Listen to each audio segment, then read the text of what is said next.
around and saying that it was because it was St. Patrick's Day and we got really lucky with the weather. I wouldn't disagree with that. Speaking of weather, we will be hearing from Core probably around 2:20-ish. Typically, before we enter the period of loss of signal, or LOS, we will hear an entry briefing from the Core, the Crew Operations Resource Engineer, and they will deliver important information like updated anticipated splashdown and loss of signal times to the crew, as well as the wave height and wind speed. So we'll be standing by to listen in on those. Like I said, that will happen shortly after. Typically after trunk separation. I can't quite remember if it's before or after deorbit burn. It must be before. But in any case, we'll be hearing all of that coming from Core. In fact, that individual is seated there in the room on your screen. That is SpaceX Mission Control in Hawthorne, California. That room is located just over our shoulders, and that is where Dragon operators are standing by on console, monitoring the progress of Dragon as it continues its way home. It's been, at the point of splashdown, it'll be about 17 hours since Dragon undocked from the International Space Station. The team there in Mission Control, there are multiple teams, in fact, and they cycle through shifts to ensure that everybody gets the required rest and sleep periods, just like the astronauts on board. That Crew Operations and Resource Engineer is seated there in the room, and that, like Sandra said, is the primary voice that we'll be hearing communicate from the SpaceX team to the crew on board. That's right. And so it looks like we're about 3 minutes or so from the claw separation portion of today's flight. The claw is a portion on the spacecraft that holds the trunk to Dragon. Following claw separation, we're going to jettison or remove that trunk because it's no longer needed. The trunk has solar arrays on it that provides power to the Dragon spacecraft. But now that we're beginning the reentry process, we need to go ahead and jettison that trunk and able to expose the heat shield, which is really going to do the heavy lifting as Crew-9 re-enters the Earth's atmosphere. They come in at 17,500 miles per hour, so they really need to ensure that that heat shield absorbs that heat, and there's... Deorbit sequence start.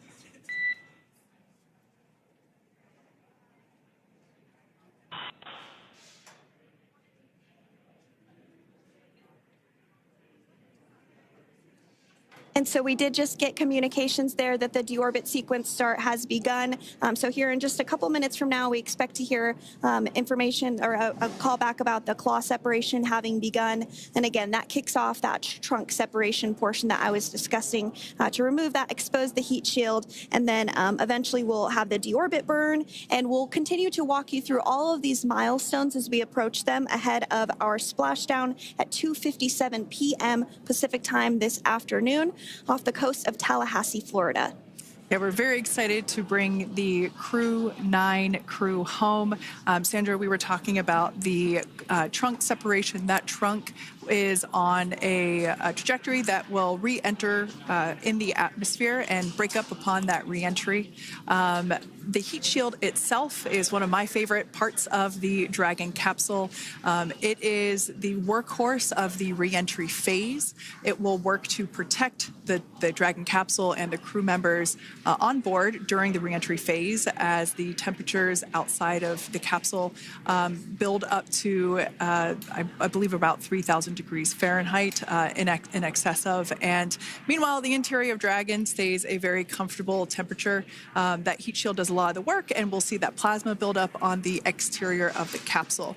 As a result of the plasma that builds up, we will lose communications with the crew. This is known as loss of signal, or LOS.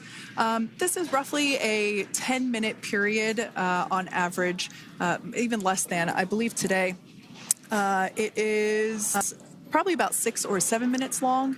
It kind of depends on the mission, and it happens for every Dragon capsule that re-enters the atmosphere. Due to that plasma buildup, we're not able to communicate or command the capsule, so we stand by while we wait to regain communication after we pass through that period of loss of signal and get what's known as AOS, or acquisition of signal. So continuing to stand by for claw separation, and then we'll look towards trunk separation. It'll be just about a minute or so after that. That happens pretty rapidly in succession. Some of our milestones will take a little bit longer throughout the day. For example, we will have a deorbit burn after that will take about 7.5 minutes and helps get Dragon set up in the right trajectory to splash down in the Gulf off the coast of Florida. So continuing to stand by for claw separation.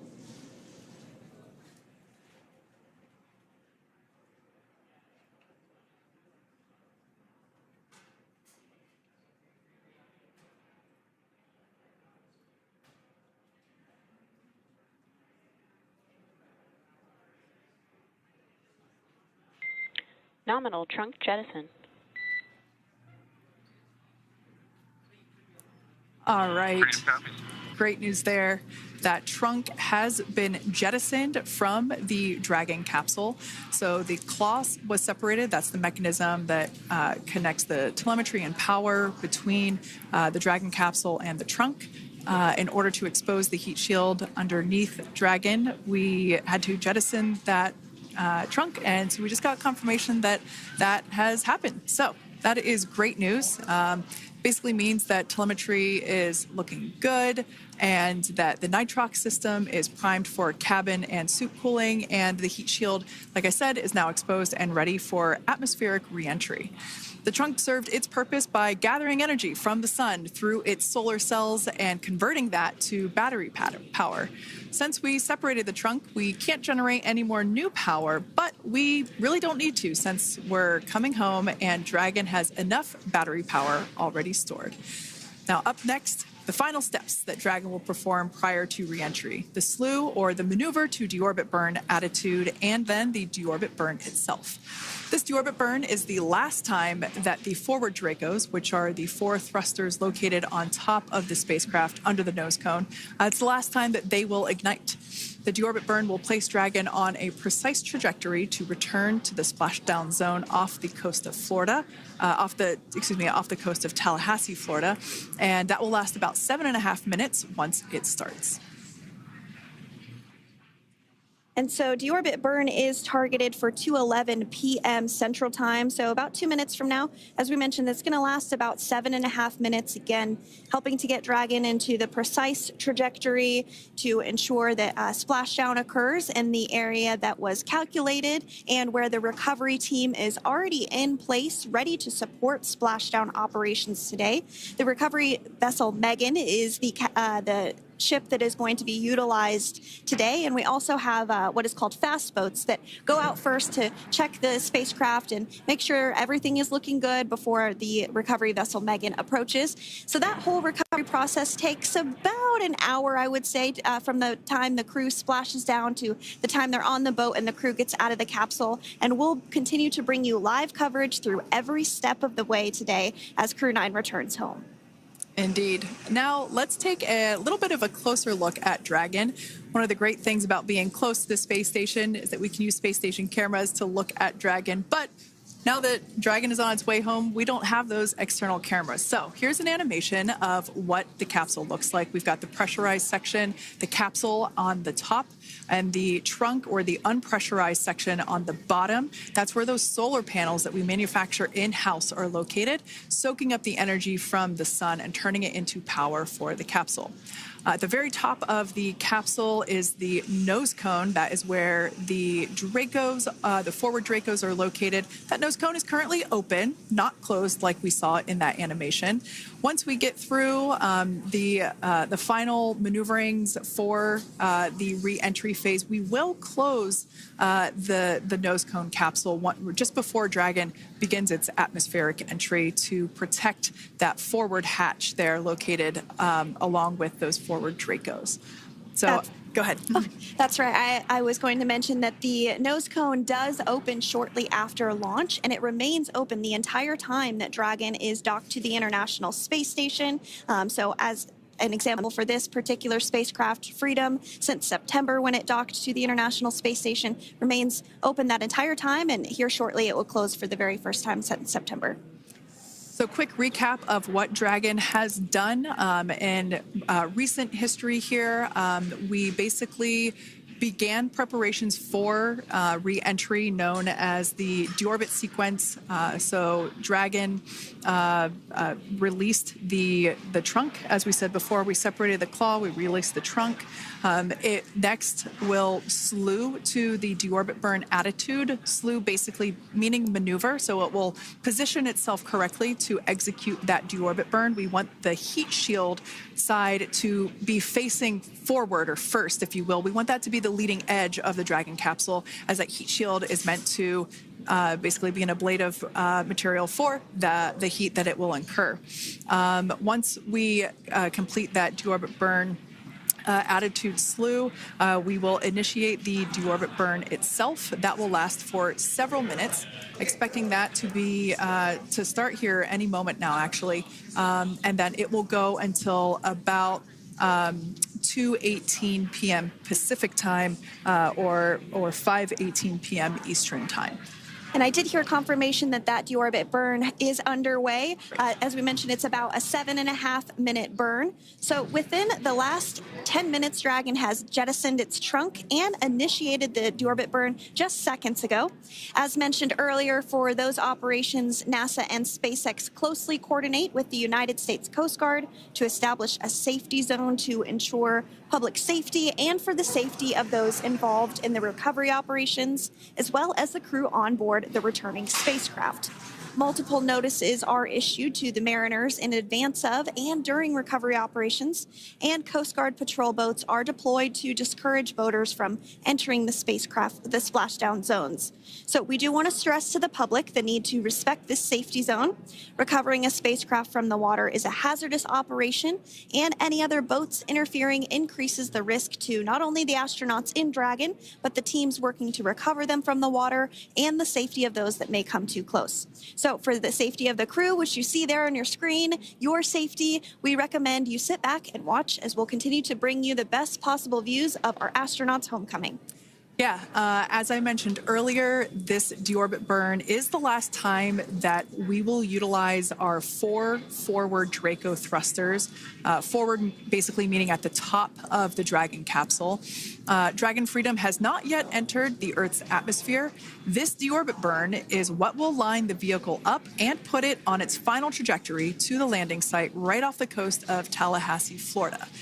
So basically, it is the last burn that the Dragon spacecraft executes and is what really locks it in for that precise landing. As you can see on your screen right now, Nick, Suni, Butch, and Aleksandr are using their screens to keep tabs on the burn duration, the Draco firings, and trajectory details such as entry angle, spacecraft perigee, and how much distance remains until deorbit burn termination. As I mentioned earlier, Dragon is flying itself. So all the crew has to do is stay strapped into their seats and keep tabs on things. Although I must say, if I had one of those window seats, it would be pretty difficult to restrain myself. Now, with Nick, Suni, Butch, and Aleksandr ready to deorbit and splash down back on Earth, they will be heading to one of 8 targeted sites supported by SpaceX and NASA. All of these sites are located off the coast of Florida, either in the Gulf of America or the Atlantic Ocean. Spreading the supported sites across multiple locations helps maximize the return opportunities for this mission and future crews, lowering the chance that we'll have to wave off due to bad weather. For those of you following along, you'll know that today's splashdown marks our final Dragon recovery on the East Coast. After 6 great years of successful recovery operations off the East Coast, we'll be moving all Dragon recovery operations back to the West Coast. And as always, NASA and SpaceX jointly select our splashdown location. And for today, the prime recovery site is off the coast of Tallahassee, Florida. The selection process works with a lot of different variables, including the space station's orbital trajectory or path that it follows, what landing sites are available and have favorable weather, how much free flight capability Dragon has for the trip home, and the sleep schedules for the returning crew members, as well as, of course, the big one, the weather. We'll start with calculating daily return options based off of the space station's current orbit and Dragon's capabilities to maneuver and line up for re-entry. The time from undock to landing at the primary site can vary from less than 6 hours to more than 39. Getting home the quickest comes with some obvious benefits, but we always have to make sure the crew is properly rested for dynamic operations, preventing us from scheduling 20-plus hour days for them, of course. Trajectory and ballistic experts provide the daily opportunities that would line up Dragon with the 7 landing zones and split them into what we call ascending and descending opportunities. Dragon uses its Draco thrusters after leaving station to execute a series of altitude-lowering maneuvers and to line up with the selected primary site. It can also change to different alternative sites while in a free flight if sudden weather moves in that we may need to avoid. So, as we mentioned, weather is something we're constantly looking at, making the final call to proceed about 2.5 hours before the crew undocks. So for the Crew-9 return, we looked at a number of weather items. Some of the obvious ones are no rain or a chance of lightning in the recovery zone, both for the safety of the crew inside Dragon and the recovery teams in the water.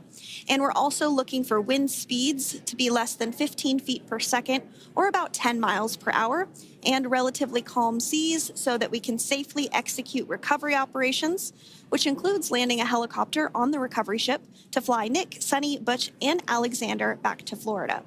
Once Dragon began flying today, we had a number of additional checkpoints to either proceed towards the primary site, head to the alternate, or select a new zone based on real-time weather data.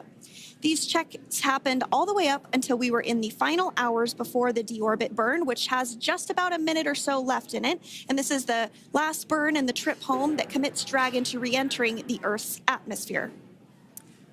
Now, we are currently waiting to conclude the deorbit burn. We've got less than a minute until that finishes.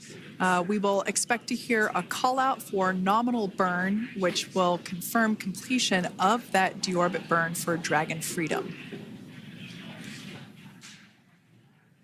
We can see images there from the touchscreen display panels that the crew utilizes in flight. We can see the visualization of exactly which one of the 4 forward Draco thrusters are firing.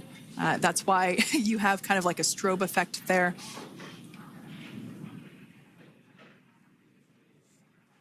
And if you're just joining us, you are looking at live views of the Dragon Freedom. On your left is Commander of Crew-9, Nick Hague. To his right is Roscosmos cosmonaut Aleksandr Gorbunov, and also in Gorbunov, excuse me, that is Aleksandr Gorbunov. And then also in the capsule today is NASA astronauts Suni Williams and Butch Wilmore.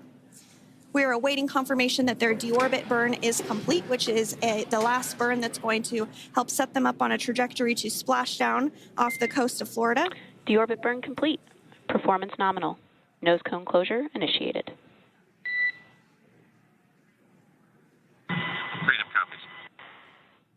All right, excellent news there. We heard the words we were looking for, nominal burn. So that means that that deorbit burn was successful and nominal, meaning as expected. And we're now beginning to close the nose cone in preparation for atmospheric reentry.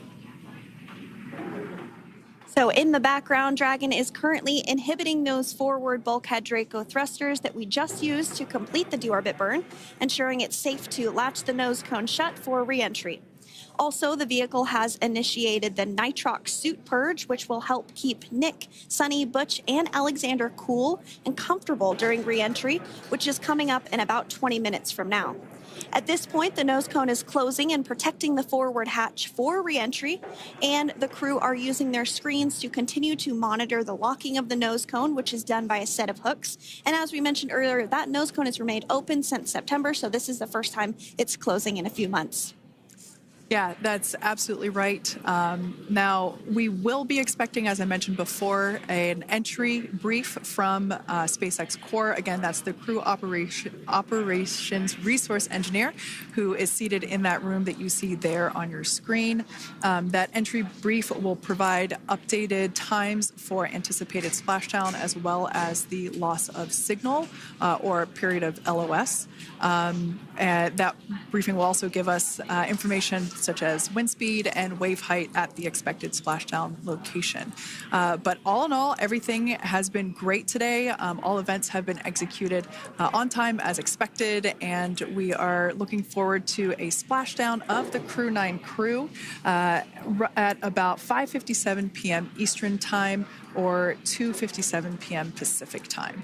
Between now and then, things are going to start moving quite quickly. In fact, if anything, this will have seemed like the slower part of the reentry phase. We're going to go through, like I said, that period of loss of signal, or LOS. That period is a few minutes long where we are unable to communicate or command the capsule due to the plasma that builds up on the exterior of the capsule. That period, like I said, lasts for a couple minutes. You will start to hear SpaceX core hail the Crew-9 crew a little bit earlier than expected, because we, in the past, have actually regained communications a couple minutes earlier than initially anticipated. So we'll go through that period of loss of signal, that entry period, that specifically when the Dragon spacecraft is re-entering through the atmosphere. Approximately at about 18,000 feet, when the capsule is traveling at 350 miles per hour, we will see our first views of parachutes for the day. It's one of my favorite moments of return sequences, is when we get to see the drogue parachutes. We'll see the drogues come out. Those drogues will help slow the vehicle down to about 119 miles per hour. And then that is when the main parachutes will come out from the Dragon spacecraft, and then ultimately end in splashdown. And we are hearing confirmation that the nose cone is closed and everything was nominal or as expected with that closure.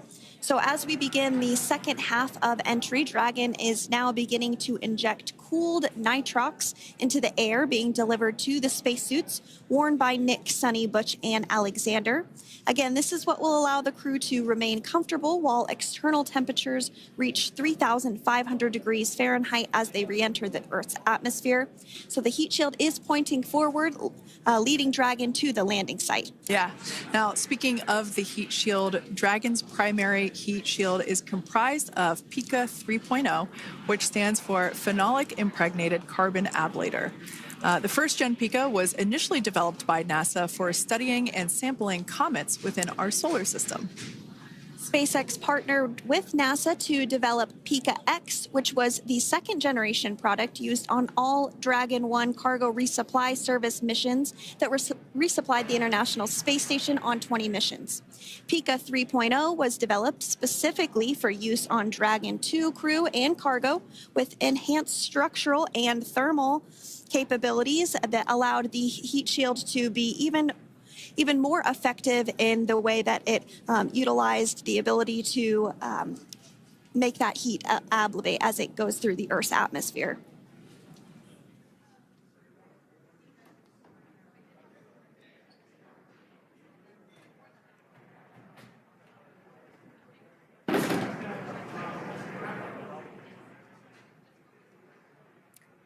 The remainder of Dragon is composed primarily of a SpaceX proprietary ablative material. It's another class of thermal protection which is lighter weight versus PICA and protects the underlying composite structure during reentry to ensure the structural capabilities are maintained.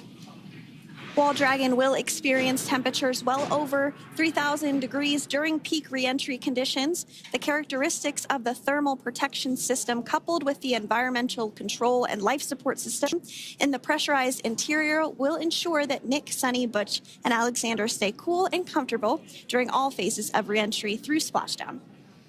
Now, if you've just recently joined us, we hope to regain views of our crew members inside Dragon Freedom. But we don't have those available at the moment due to ground station coverage. So we will bring those back to you as soon as we can. Now, after Dragon Freedom has re-entered the Earth's atmosphere, a series of parachutes will deploy to slow the crew's descent. First will be the 2 drogue parachutes, followed by the 4 main parachutes, and those will guide Dragon to its first contact with Earth since it launched back in September. Dragon will automatically deploy these parachutes when different pressure and positioning sensors on the spacecraft detect that they're at the right speed and altitude. Vehicle velocity at drogue deploy is approximately 350 miles per hour, and they deploy at about 18,000 feet. Now, when the vehicle velocity at main deploy is approximately 119 miles per hour, and they deploy at about 6,500 feet. When Dragon splashes down in the water, the vehicle velocity will be about 16 miles per hour, so you can really see how those parachutes help to slow down the crew inside the capsule. The highest G-load the crew is expected to experience today is about 3 to 5 Gs. Yeah, when you think about really fun roller coasters, they're about in that range. So I'm sure that our crew on board will be well equipped to experience those Gs. It's nothing for them. They go through much more intense training. And so we are continuing to make our way through a number of milestones today. We did have trunk separation. Freedom, SpaceX. Nose cone is secure for entry. Freedom copies.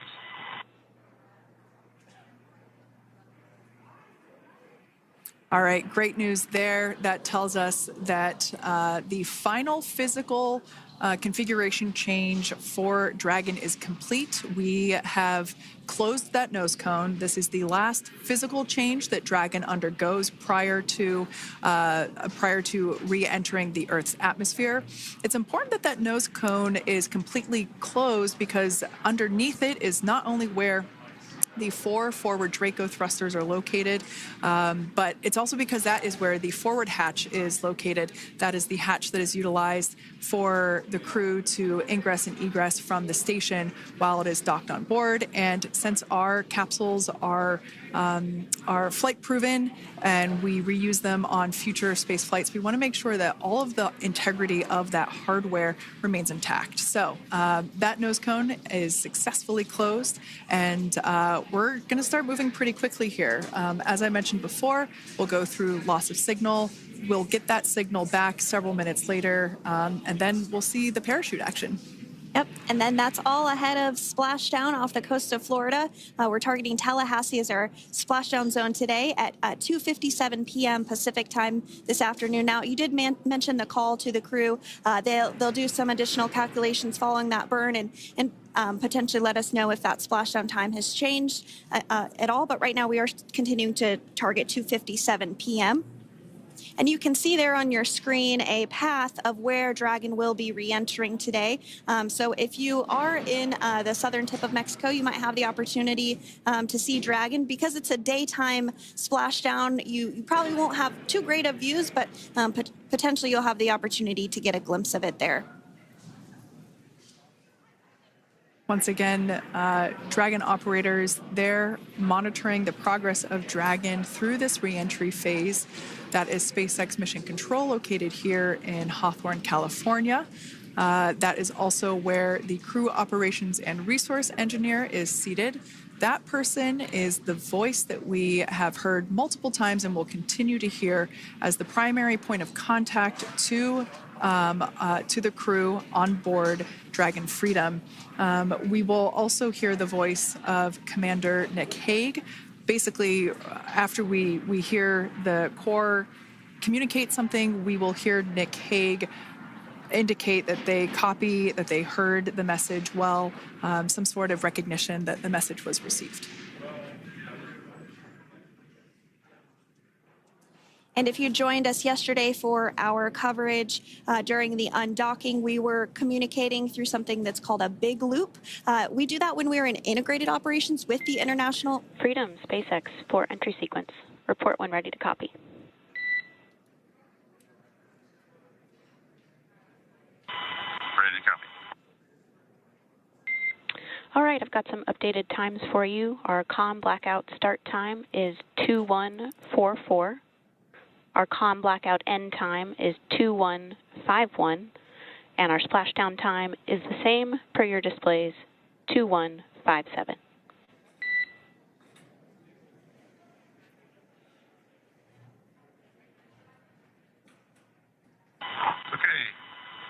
understand. Com blackout start 2144, stop 2151, splashdown per display. That's a good readback. And with that, please report when tablets are secured behind the elastic bands, restraints are tight, and visors are down.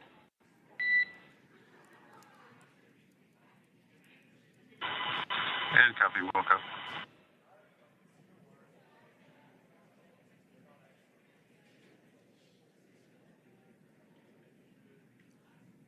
And with that communication from the Corps or Crew Operations Resource Engineer here in Hawthorne to Commander Nick Hague of Crew Dragon Freedom, we did hear that the loss of signal period is still at 2:44 p.m. Pacific, but we had a 1-minute adjustment to the acquisition of signal. That's going to now be at 2:51 p.m. Pacific time. However, our splashdown time remains the same at 2:57 p.m. Pacific time this afternoon off the coast of Tallahassee, Florida. So all good news there as Dragon continues to make its way home with the Crew-9 crew. As we've mentioned before, we are splashing down on the Gulf Coast. We have ability to splash down on either side of Florida, but the location site just outside of Tallahassee, Florida is the site that was selected today due to best recovery conditions. And as Sandra mentioned before, weather is always a watch item, but everything is looking great for that particular recovery location. So I'm sure once we start getting views from the recovery vessel, I have a feeling it's going to be a pretty beautiful afternoon. And we did mention that, of course, this is a daylight splashdown, so we should be getting some great views. We do have a couple of spacecraft called the WB-57, which are high-altitude planes that NASA utilizes during splashdown operations. Those are en route and going to be tracking the capsule as it makes its way through the atmosphere and should be providing some good views for us. Kate and I were just chatting about how we haven't had a daytime splashdown in a little while, so we're looking forward to the views along with you. Yeah. Nighttime views are also great because we can see that capsule streaking through the night sky quite brightly. So like Sandra, you said earlier, daylight will be a little bit less bright, but we will definitely be able to see the SpaceX recovery team operations much clearer. I could also imagine it's probably a little bit easier for the team themselves to do their work in daytime than at nighttime. We'll see them rush in really quickly with a couple of fast boats as they begin the initial safety checks and sweeps of the Dragon capsule, while also retrieving the parachutes from the surface of the ocean. The recovery vessel, the main recovery vessel, will continue to make its way closer to the Dragon capsule. It is stationed a couple miles away from the actual recovery location, the splashdown location, for obvious safety purposes. So it takes a little while for that vessel to make its way over, but once it's closer, we'll have even better views of those recovery operations. And you may be wondering why sometimes we splash down in the daytime versus the nighttime. And believe me, we would all love for these operations to happen during regular daytime working hours. But unfortunately, orbital mechanics just doesn't quite work out that way. So it has to deal with the location of the International Space Station, as well as where the splashdown zone is on Earth and that trajectory, as well as the phasing. So as we mentioned earlier, sometimes we have phasing as short as 6 hours, sometimes in excess of 30+ hours. It just depends on where the targeted area is that the capsule is going to splash down. So today's phasing has been 17 hours since undocking occurred at 10:05 p.m. Pacific yesterday evening for us here in Hawthorne. Early wee hours for folks on the East Coast and other areas of the United States. Yeah, but regardless of whether it's daytime or nighttime, the SpaceX recovery team has trained and practiced and rehearsed for it all. So regardless of daylight, they are really efficient with those operations. And but like you said, Sandra, it has been a minute since we have seen a daytime splashdown on a NASA SpaceX crew mission. The last daytime recovery was on Crew-4, which was the debut flight for the capsule flying today, the spacecraft known as Dragon Freedom. And so, yeah, kind of a fun fact there in terms of the timing of that daylight splashdowns. once again standing by for more communication with the crew. The next event that we have coming up is the start of that period known as loss of signal. That is the period still expected at 2:44 p.m. Pacific time. This lasts for several minutes while the capsule is making its way through the Earth's atmosphere. The heat shield located at the bottom of the capsule, really doing all the work at that point in time in terms of using the atmosphere to slow the capsule down from its orbital speeds of 17,500 miles per hour. Our tablets are secure, restraints are tightened, visors down. We are configured for entry. Freedom, I copied. Tablets are secured, restraints are tight, and visors down.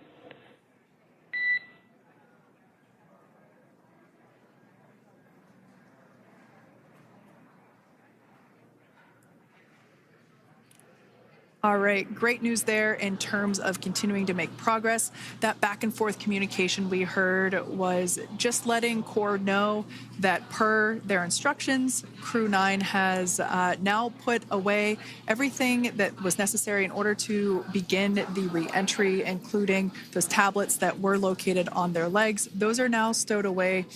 They've tightened that safety harness that we see there, and the visors are now down. So with all that being said, let's take a minute to meet our returning crew. U.S. Space Force Colonel Nick Hague is your Crew-9 commander. He was selected by NASA as an astronaut in 2013. This was his second spaceflight to the International Space Station and third launch overall.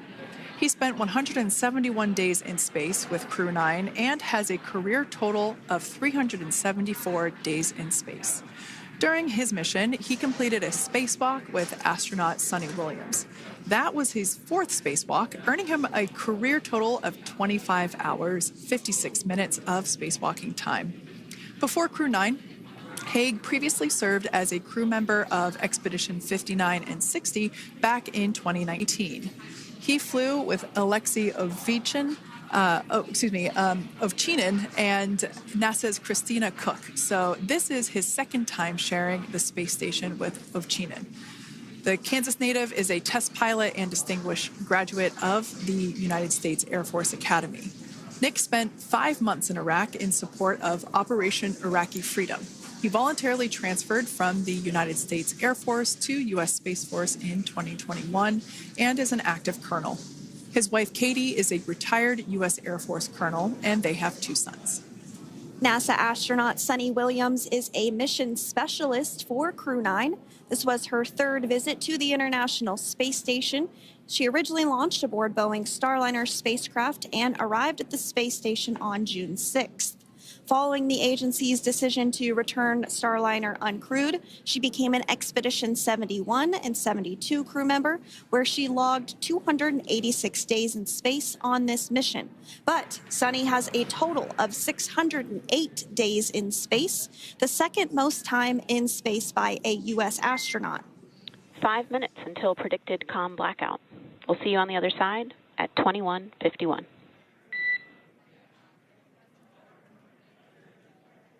21:51. Talk to you soon. And with that call out from the crew operations resource engineer to Commander Nick Hague, letting them know that everything is looking good ahead of the loss of signal period. We will see the crew on the other side of the loss of signal period at 2:51 p.m. Pacific time this afternoon. Continuing on about Suni Williams, who has a total of 608 days in space, the second most time in space by a U.S. astronaut. Former NASA astronaut Peggy Whitson actually ranks first for the U.S. with 675 days in space. Suni conducted 2 spacewalks and has completed 9 over the course of her career for a total of 62 hours, 6 minutes of spacewalking time. She ranks 4th on the list of cumulative time spacewalking by a female astronaut, and she has flown on 4 different spacecraft types, including the Space Shuttle, Soyuz, Starliner, and now Dragon. Previously, she served on Expedition 14 and 15 in 2006 and 2007, and again with Expedition 32 and 33 in 2012. She's a retired U.S. Navy captain and is a proud graduate of the U.S. Naval Academy and was the first astronaut to run a marathon in space. Pretty awesome stuff. Now, NASA astronaut Butch Wilmore is also serving as a mission specialist today. This is his third spaceflight and, just like Suni, logged 286 days in space. He conducted one spacewalk and completed 5 over the course of his career, earning him a total spacewalking time of 21 hours and 2 minutes. He's flown on 4 different spacecraft types throughout his career: the Space Shuttle, Soyuz, Starliner, and now Dragon. Previously, the Mount Juliet, Tennessee native served on STS-129 in 2009 and Expedition 41 and 42 from 2014 to 2015. Wilmore is also a retired captain in the U.S. Navy. Next up is Aleksandr Gorbunov, who is the third mission specialist serving on today's mission. Crew-9 was his first space flight to the space station, earning him a total of 171 days in space over the course of his career. Gorbunov, along with Nick Hague, saw the arrival of 4 visiting vehicles and saw the departure of 4 as well. The duo orbited the Earth more than 2,700 times since September. Before his cosmonaut selection in 2018, Gorbunov worked as an engineer for a rocket space corporation and helped support cargo spacecraft launches from the Baikonur Cosmodrome in Kazakhstan.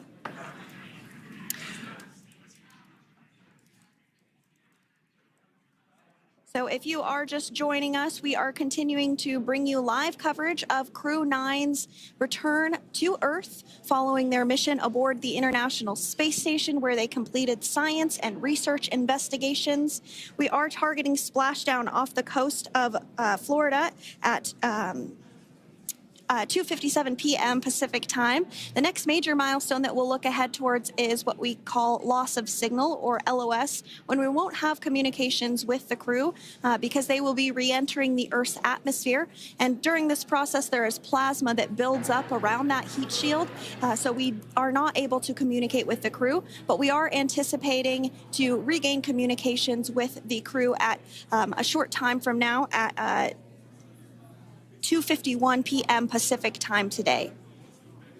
As we said before, everything continues to look good for the return of the Crew-9 team. We are about to go into that period of loss of signal.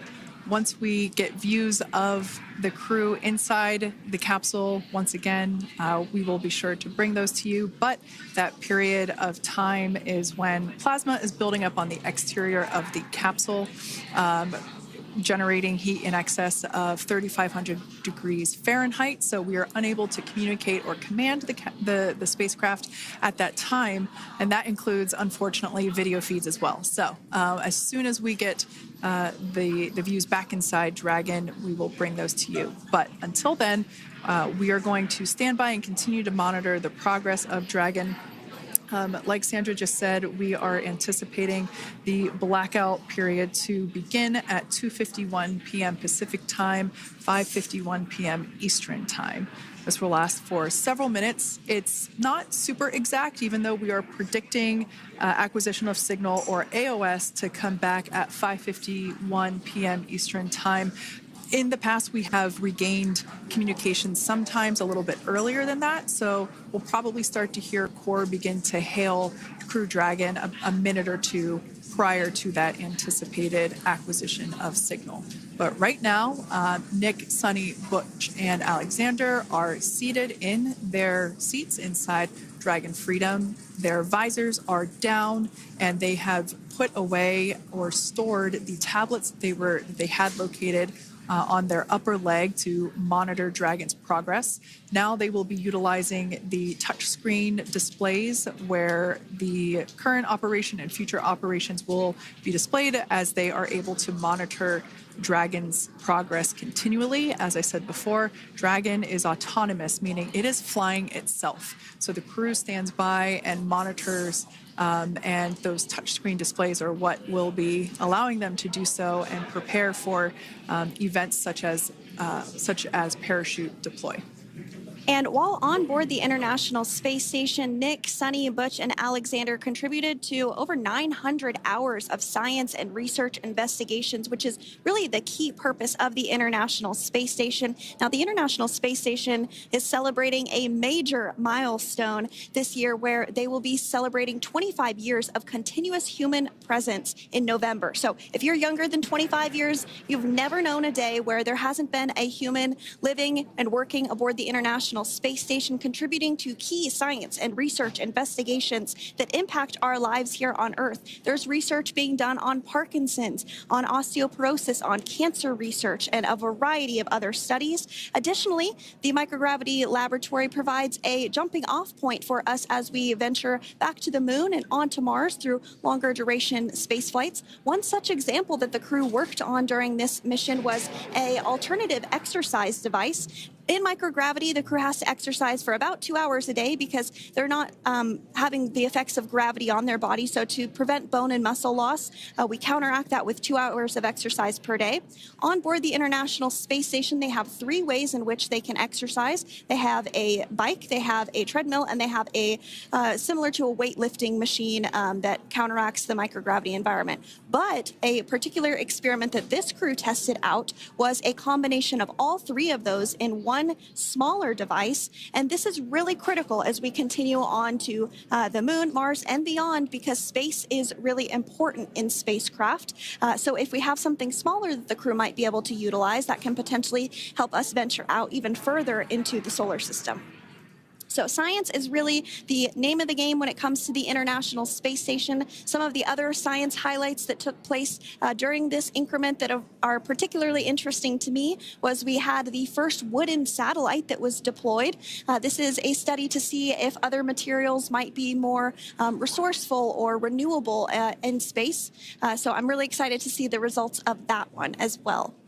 Additionally, we had a couple of spacewalks that took place to not only provide maintenance to the International Space Station, but also where we swabbed the outside of the space station near vents to see if any microbes that we all have microbes on us, to see if any of those could survive in the harsh environment of space, which again is very important for us to know and understand as we continue to the moon, Mars, and beyond. Very exciting stuff. Now, at this point, we have now entered the communications blackout period for the Dragon spacecraft. This lasts approximately 7 minutes due to plasma formation around the spacecraft itself. During this time, no vehicle telemetry is received by mission control or the recovery team, and no external commanding of the vehicle or voice communication is possible. But as a reminder, Dragon is designed to fly itself. During re-entry, the vehicle will be slowing down from orbital velocity, which is approximately 17,500 miles per hour. The top temperature that Dragon will experience upon re-entry is 3,500 degrees Fahrenheit. This blackout period, as I said before, we expect it to last about 7 minutes today, concluding at 5:51 p.m. Eastern Time or 2:51 p.m. Pacific Time. We right there have our first view of Dragon Freedom coming home to Earth. And that view is from the WB-57, which is one of NASA's high-altitude planes that is tracking. Now, because of the way that this camera is configured, it does look like it is dark, but it is indeed daytime, and you're beginning to see that plasma trail as Dragon re-enters the Earth's atmosphere. All of that is expected. We are anticipating an acquisition of signal around 2:51 p.m. Pacific Time, so just minutes from now, and you may hear the core begin to hail out or call Dragon for communications and see if we can potentially get communications with them a little bit earlier. Following this, we'll have 2 events in rapid succession. We'll have the drogue parachutes deploy at 2:53 p.m. Pacific, followed by the mains just 1 minute later at 2:54 p.m. Pacific Time, ahead of a splashdown at 2:57 p.m. Pacific Time off the coast of Tallahassee, Florida.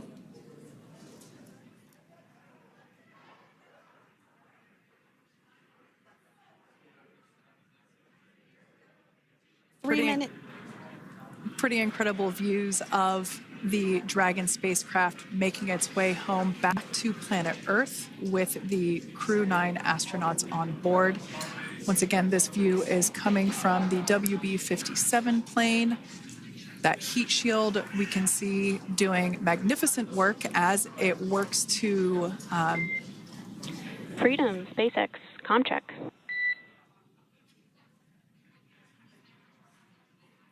All right, we're going to start hearing the SpaceX Crew Operations Resource Engineer. SpaceX Freedom is with you. 4.16. Enjoying the ride. Copy that, Freedom. Great news there from Commander Nick Hague reporting back. We see a healthy flight computer. Expect automated chute deployment. Freedom copies. Like we said before, things moving very quickly as Dragon Freedom makes its way home.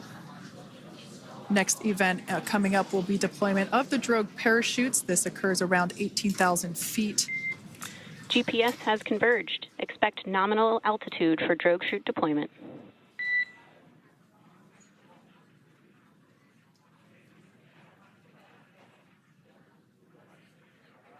We're about 2 minutes away from deployment of those drogue parachutes. Now the heat shield is continuing to work to slow the vehicle down. That entry period, the Dragon spacecraft went from orbital velocity about 17,500 miles per hour down to about 350 miles per hour. So it really gives you a sense of why that plasma builds up on the exterior of the capsule, thanks to the heat shield and the work that it does. Those drogue parachutes will slow it down from 350 to about 119 miles per hour. We can see 15 kilometers. Brace for drogue window. We can see seat rotation happening inside the capsule. Great to get those first views of our crew members. Once again, the capsules are going about 350 miles per hour when the drogues are deployed. Those drogue parachutes that we manufacture here in-house are going to slow the spacecraft down to 119 miles per hour. And that is when we will see the main parachutes deploy, and that occurs about 6,000 feet above the ocean's surface. And we are expecting drogue deployment at 2:53 p.m. Pacific, so we should see it any second now. And there you are getting a great view of Crew-9 inside Dragon Freedom as it returns back to Earth. We are awaiting the drogue deploys. This view coming from the WB-57 high-altitude plane. And there you see it on your screen, drogue deployment. Drogue descent rate nominal. You can hear the crowd here. Visual on 2 healthy drogues. Crowd here very excited as Dragon Freedom continues to make its way back to planet Earth.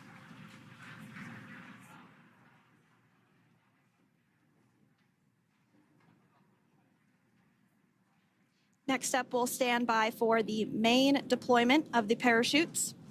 The mains are quite a bit larger. You'll be able to notice the difference on your screen once they deploy, and they continue to ensure that the Dragon spacecraft slows down even further.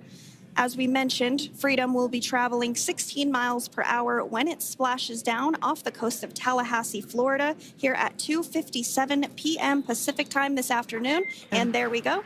We have visual on 4 healthy mains. That view was from inside. Freedom copy. That view was from inside one of the buckets where the parachutes are located. So we see a great view there of the reefing on those parachutes. And as those main parachutes begin to inflate fully, 4 beautiful, healthy mains.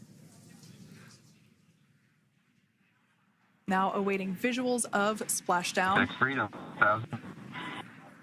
We'll start to hear Commander Nick Hague. Copy, 1,000. As we heard right there, Commander Nick Hague will be calling out the altitude of the Dragon capsule from here on out. Landing in water is simpler and provides more margin against unlikely parachute issues. You can see those parachutes continuing to slow the Dragon capsule down. And if you're just joining us, you're looking at 800 meters. a live view of Crew-9, just minutes away from splashing down off the coast of Tallahassee, Florida. Splashdown 2 minutes from now at 2:57 p.m. Pacific. We do have 4 healthy mains really doing the job there. Just breathtaking views of a calm, glass-like ocean off the coast of Tallahassee, Florida. Crew-9 just minutes away from splashing down. This is really such an incredible shot. That Copy, was 600. That was a live view from our recovery vessel, Megan, which is stationed a couple miles away from the splashdown site. We can see the crew there using their restraints as resting places for their arms. They were just in space moments ago, so their arms were able to float freely. 400 meters. This is a gorgeous bluebird day here that we have for the splashdown of Crew-9. It's incredible to think that the Dragon capsule just minutes ago was going over 17,000 miles per hour and now gently coasting to a soft splashdown. 200. Copy, 200 meters. Brace for splashdown.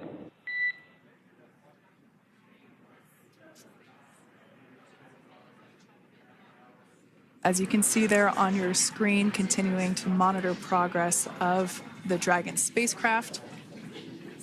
And we're going to stand by for splashdown located in the Gulf of America off the coast of Tallahassee, Florida.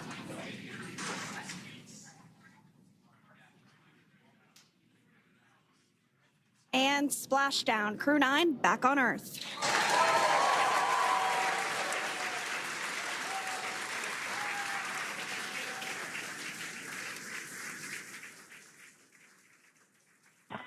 And SpaceX Freedom, splashdown. Good main release. Copy, splashdown. We see main chutes cut. Nick, Alex, Butch, Suni, on behalf of SpaceX, welcome home.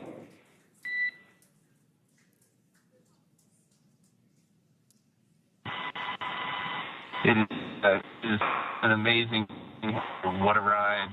I see a capsule full of grins ear to ear.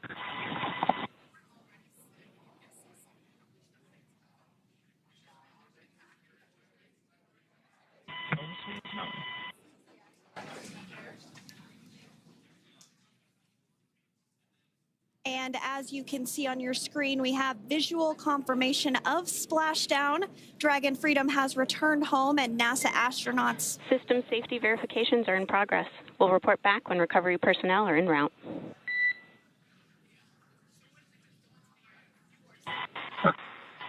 Understand. And, we're in section 2, 4.800 landing response. And looking for your words on if it is necessary.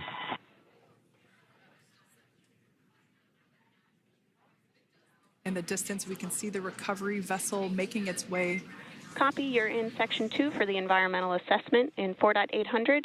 That is not necessary today. Understand. Raising 5. So we will continue to have communications between the Corps and Nick Hague, the commander of Crew Dragon Freedom, which just splashed down 2 minutes ago off the coast of Tallahassee, Florida. Dragon Freedom has returned home with NASA astronauts Nick Hague, Suni Williams, Butch Wilmore, and Roscosmos cosmonaut Aleksandr Gorbunov. They're back on Earth after approximately 17 hours of a return journey from space. The SpaceX recovery ship and team have been waiting for Dragon's splashdown, and they will now make their way to the splashdown location. The teams have been ready and waiting about 3 nautical miles away, so it's going to take them about 30 minutes or so to make their way And to SpaceX Freedom. Pretty sure we're in stable 1. Copy, stable 1. We see the same. It's going to take about 30 minutes for the recovery team to make their way over to Nick, Suni, Butch, and Aleksandr, who are still seated and secured inside that Dragon spacecraft there on your screen. Incredible views there of that thermal protection system, or TPS. That Dragon capsule was pristine, white color before it departed the station, and we can see how the reentry phase, the thermal protection system did its job. Now, if you're wondering what that hole, that like bucket area is, that is underneath the side hatch. That is where the main parachutes were stored. So when we saw the Dragon capsule docked at station, it looked very different. The panel that protects and covers the main parachutes, that was still intact, as well as the panels that enclose where the drogue parachutes are located. We can see those fast Freedom. boats. SpaceX is go for recovery personnel to approach. Expect personnel alongside in the next few minutes. Freedom copies. We can see those fast boats. We weren't kidding when we said they were fast. While it does take about 30 minutes for the main recovery vessel to make its way over to the capsule, these fast boats will be doing a couple of things simultaneously. A couple of them are going to be working to retrieve the parachutes that you see in the background there of this drone shot. Those parachutes will be retrieved from the ocean surface. We want to make sure we are able to pull those out. The recovery vessel there closest to the spacecraft is going to be performing some safety checks. We can see there they're using an instrument that is basically working to detect if there are any hypergolic vapors or fumes that are still residing in and or around the Draco thruster nozzles or outlets. The hypergolic fuel, which is necessary for on-orbit burns to maneuver the spacecraft. Unfortunately, those hypergolics are unable to be breathed. They are toxic, and so this team here is doing those initial safety checks to make sure that it is safe for the rest of the recovery team to approach the spacecraft. They're also checking to make sure that any residuals from the pyros are safe and are not going to cause any issues. We can see the team working their way around the spacecraft to do these these sniff tests on all of those Draco thrusters. And as we continue to await the recovery of our Dragon spacecraft with NASA astronauts Nick Hague, Suni Williams, Butch Wilmore, and Roscosmos cosmonaut Aleksandr Gorbunov inside, Dragon has autonomously completed several steps to safe itself following splashdown. We are continuing to see Dragon in what is known as stable 1 configuration. That's kind of the ideal configuration following splashdown. It's upright, and the Dragon capsule's in the right configuration for it to be hoisted into the recovery vessel Megan, which you do see a little ways off in your screen approaching.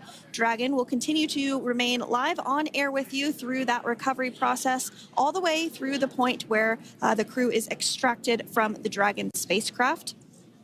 Now, if you are just joining us, the mission has gone smoothly so far. Dragon successfully splashed down off the coast of Tallahassee, Florida at 2:57 p.m. Pacific, 5:57 p.m. Eastern Time this afternoon. Approximately 17 hours prior to splashdown, Dragon autonomously undocked from the International Space Station, completed a series of departure burns, jettisoned its trunk section, and performed its final burn, the deorbit burn. This placed the Dragon spacecraft on a trajectory toward Tallahassee, Florida. Dragon successfully re-entered the Earth's atmosphere, followed by deployment of its parachutes to slow the spacecraft down to a gentle splashdown. We're now going to follow the Freedom. Hypergol sweeps and unfired ordnance checks are nominal. Rigging is in progress. Approximately 25 minutes until capsule lift. Stand by for PMC with SpaceX flight surgeon.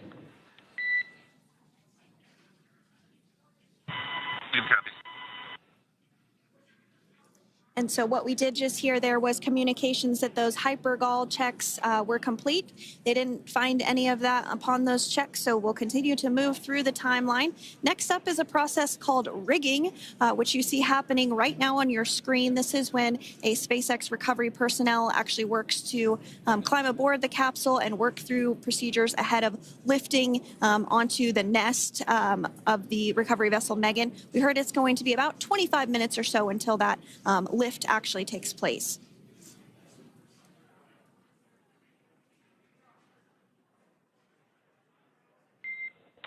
Okay, Freedom, the next call will be from the SpaceX flight surgeon on Dragon to Ground Private. Understand. Thank you. Callouts there indicating that the crew will have the opportunity to do a quick check-in with the SpaceX flight surgeon. This is standard procedure for every Dragon spacecraft when it returns to Earth. It's just an initial check-in, make sure everybody is doing okay. They will also have another check-in with the flight surgeon once they are on board that recovery vessel that you see there in the background. We can now see that SpaceX recovery team member they're on top of the Dragon spacecraft. They are going to be working to install plugs in the Draco thrusters to ensure that none of those, and to ensure that no more hypergolic fumes or vapors come out from the spacecraft. They'll also place harnessing around the spacecraft that are required in order to lift it out of the water. Go ahead, Sandra. Continuing to get some views of the recovery personnel, both the main recovery vessel Megan, as well as some of those fast boats that we've discussed previously. It looks like just a beautiful day there out off the coast of Tallahassee, Florida. Weather was pristine. We were able to get undocked from the International Space Station as expected at 10:05 p.m. Pacific time yesterday evening, and Crew Dragon has since completed steps ahead of its splashdown at 2:57 p.m. Pacific, and we're now stepping through procedures to get Dragon hoisted up onto the Megan recovery vessel and get the crew extracted out of the spacecraft. And you did see some of the parachutes that were near the spacecraft. Upon detection of landing, Dragon automatically releases those main parachutes to prevent wind from pulling the spacecraft. Dragon then automatically safes any pyrotechnics that may still be present on the vehicle and may automatically perform additional minor system reconfigurations. The astronauts will remain seated and in their suits at this point, but the onboard air conditioning keeps things temperature controlled inside the spacecraft so the crew remains comfortable, and the communication systems. Freedom, SpaceX, ComCheck. SpaceX, this is Freedom. We have loud and clear. Copy that, Freedom. Have you loud and clear as well, and Dragon to Ground is no longer private. Understand, thank you. As we saw there on the screen, we have a couple of fast boats in the recovery fleet that have quickly moved into the splashdown location. They are being followed by one of the main recovery vessels, which will move into position upwind of the spacecraft. The two fast boats have very specific roles. Excuse me. The first approach is focused on immediate safety inspection, as we saw. They do this for spacecraft integrity and checking for any presence of those hypergolic propellant vapors. And this ensures that it is safe for the recovery vessel to approach Dragon. Once Dragon is cleared for full approach, as we heard is the case today, the team begins rigging the spacecraft for water recovery by the recovery ship. The second fast boat is responsible for parachute recovery and also serves as a redundant boat to the first one that makes the initial approach to the Dragon spacecraft. As we saw a little bit earlier, we were also able to see one of the recovery team members get on a jet ski to help gather up the parachutes that were automatically detached from the Dragon spacecraft upon splashdown. And it will take a little over 10 minutes for the recovery crew to complete their safety checks. Once complete, the team will begin preparing Dragon to be lifted, and as you see, they are preparing for that to take place at this point. As part of the preparation for this lift, one member of the recovery team has climbed on top of the spacecraft already so they can attach Dragon's hoist rings and connect to the lifting lines. It will take us less than an hour to raise Dragon to the recovery boat and remove the crew from the spacecraft. After medical checkouts, the crew will return to land within 4 hours by helicopter. And if no additional medical assistance is needed, the crew will board a waiting NASA plane and depart for Houston.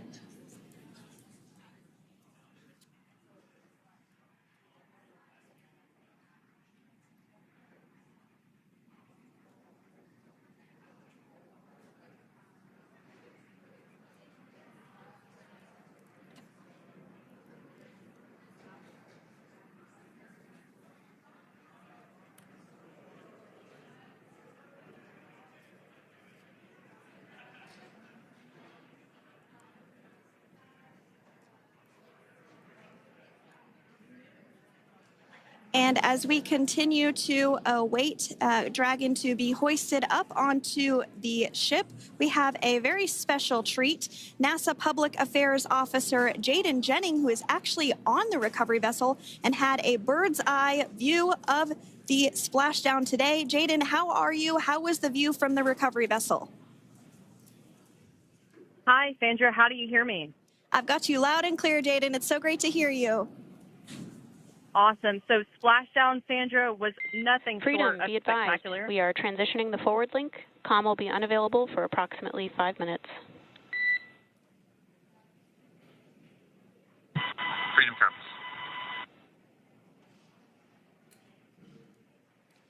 Thanks so much, Jaden. We did just have some communications letting us know that we'll have about a 5-minute period where we won't be able to hear from the crew. So please go ahead, tell us, how was the view from the recovery vessel?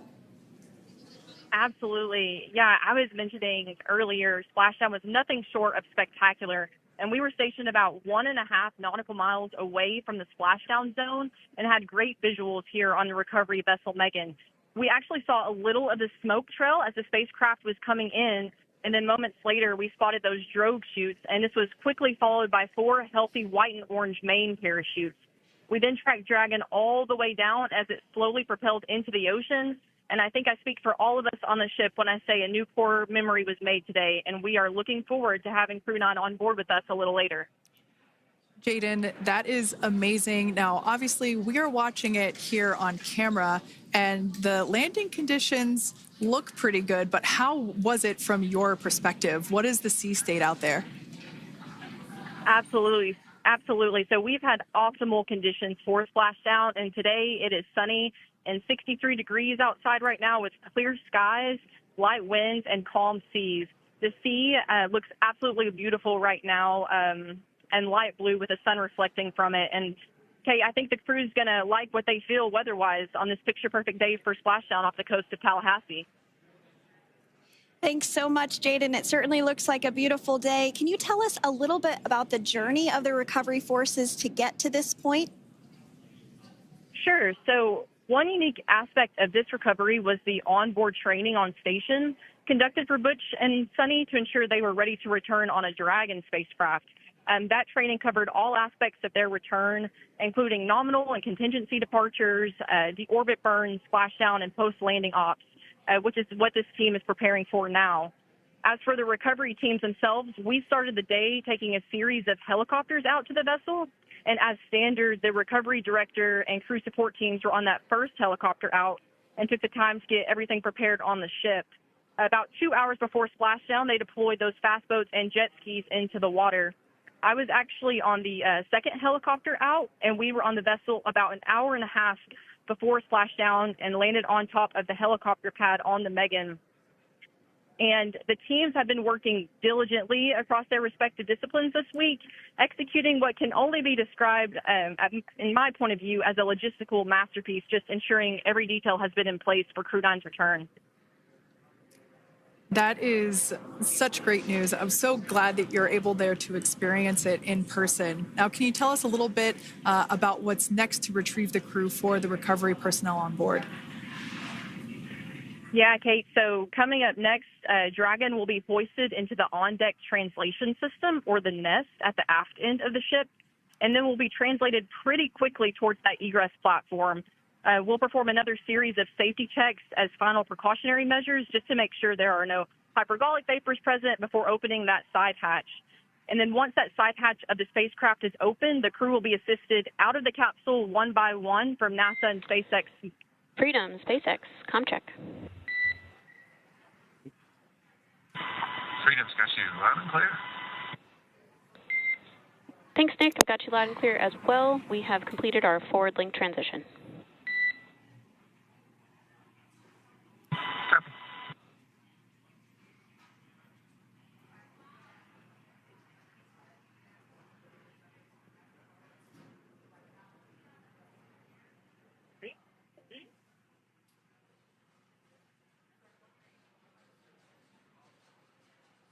And Jaden, if you did just want to go ahead and let us know what is next to retrieve the crew, we are continuing to get some great views on our screen, but I know you have an even better view yourself. Oh, yeah, Sandra, this view is absolutely unbeatable. So just to kind of finish off what I was saying is once that side hatch of the spacecraft is open, that crew will be assisted out of the capsule one by one from NASA and SpaceX medical personnel, where they will then head to the med bay. And after those medical checks, they will get on that first helicopter out and arrive at the airport, where they will then board a NASA plane and then head back to Houston, Texas at the Johnson Space Center to begin their post-flight period. And we're eager to see the Crew-9 astronauts back on Earth, and we'll keep you updated on every moment of this process. With that, I'll toss it back over to you guys in Hawthorne. Thank you so much. That was Jaden Jennings, NASA Public Affairs Officer, who watched Freedom splash down firsthand from the recovery vessel Megan. Thanks so much, Jaden. So we are continuing to get these great views on our screen here of Freedom. As we mentioned, it splashed down at 2:57 p.m. Pacific time off the coast of Tallahassee, Florida. The recovery personnel are continuing to step through procedures to hoist Dragon onto the recovery vessel Megan there, which is now coming into view. You can see just how close Megan is at this point. And that's that helicopter pad that Jaden was just discussing, where the crew will fly off of onto the coast of Florida, and then eventually they'll fly back to Houston. Just underneath that helicopter pad is that translation deck where we will see the nest once it is loaded up with the Dragon spacecraft on board. The nest will be translated to the forward end of the recovery vessel, and that is where our Crew-9 team members will egress from the Dragon spacecraft. Now, here on your screen, we can see dolphins, actually, who want to come and play with Dragon. Now, one of the fast boats there in place, working to assist the recovery team member. It's incredible. I just love these views. We really see them even better in daytime, but just seeing the recovery team work in tandem to step through each step, to step through each operation. Obviously they're getting quick assists from the honorary part of the recovery team, those dolphins in the water there. Now, the recovery team member that is crawling around the Dragon spacecraft. Earlier, we saw a view where it was like a spider monkey pose.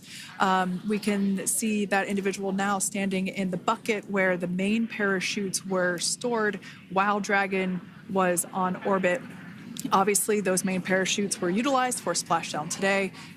They were deployed and cut from the Dragon capsule, and one of the other fast boats of the recovery team working to pull those out of the water.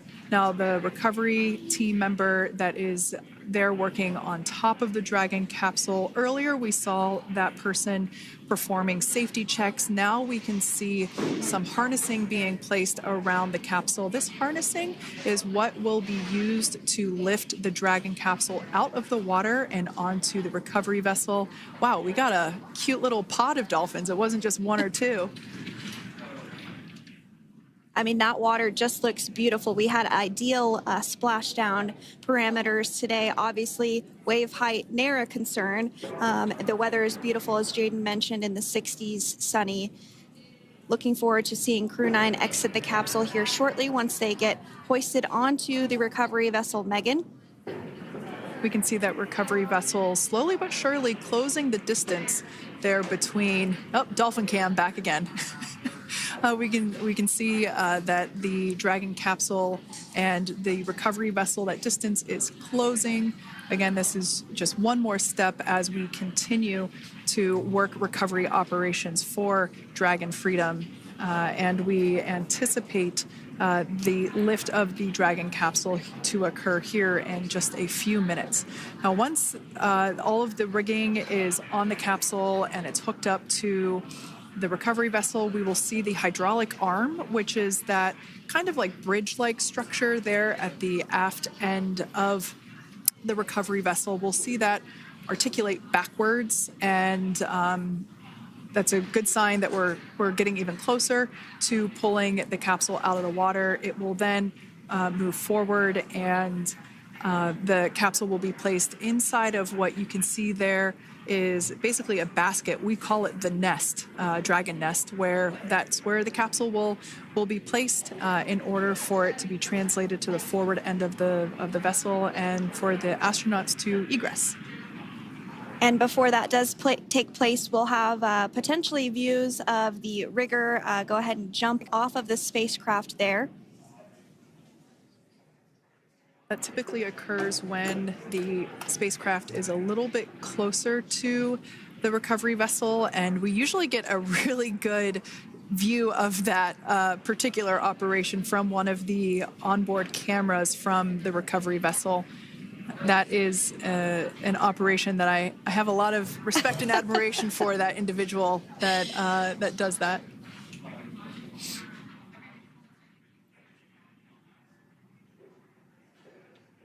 So again, Dragon continuing to get closer and closer to the recovery vessel, Megan. You see some of those ropes now coming into view as well. If you are just joining us, Crew-9 Splashdown off the coast of Tallahassee, Florida at 2:57 p.m. Pacific time with NASA astronauts Nick Hague, Butch Wilmore, Suni Williams, and Roscosmos cosmonaut Aleksandr Gorbunov. They're now working through procedures to hoist this spacecraft up onto the recovery vessel Megan. We just saw that hydraulic arm get lowered into the lifting position. That arm will be the mechanism that is utilized to lift Dragon up and out of the water and into the nest located there at the aft end of the recovery vessel. And the recovery vessel being used today is, as we mentioned multiple times, is named Megan, but that's actually after NASA astronaut Megan McArthur, who flew on Crew-2 a couple of years ago.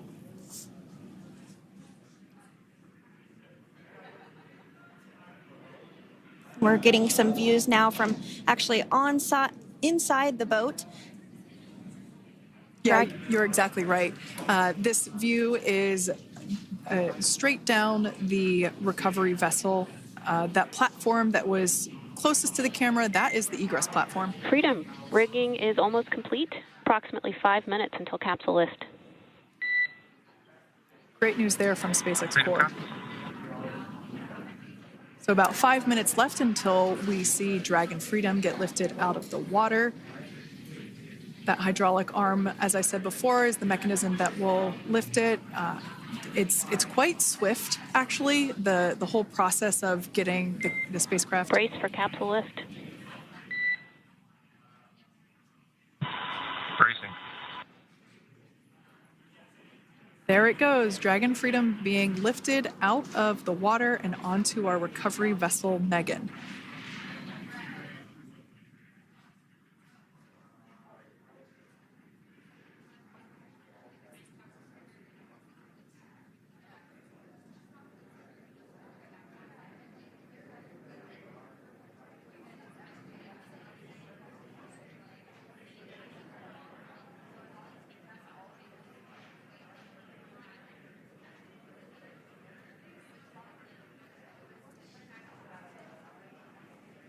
So once securely on...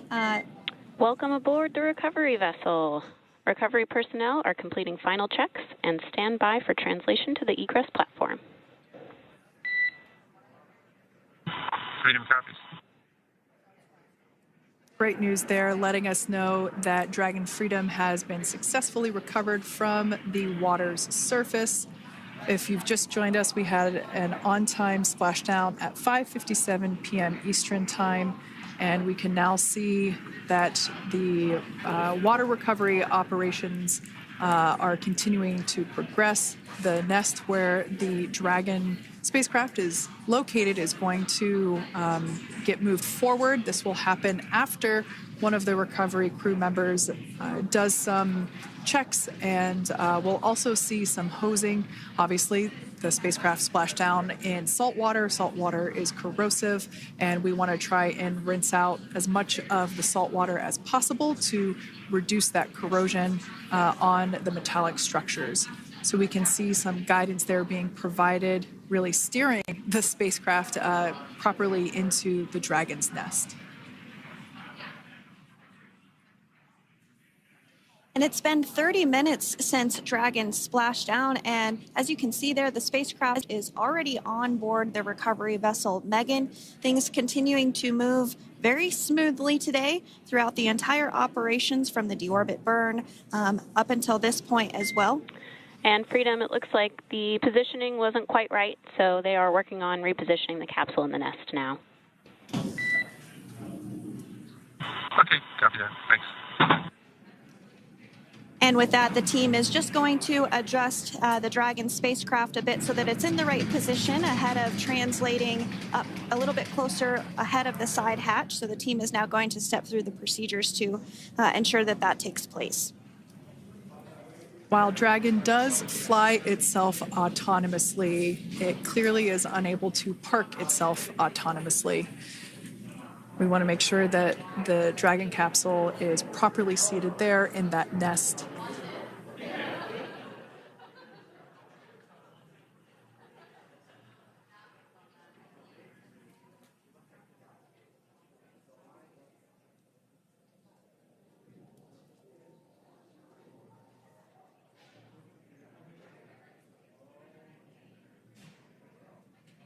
Once Dragon is fully seated in the nest, we'll probably see a bunch of that salt water come out from the bucket there located underneath the side hatch. See some salt water splash out. As I mentioned before, one of the recovery team members will begin hosing down the exterior of the spacecraft.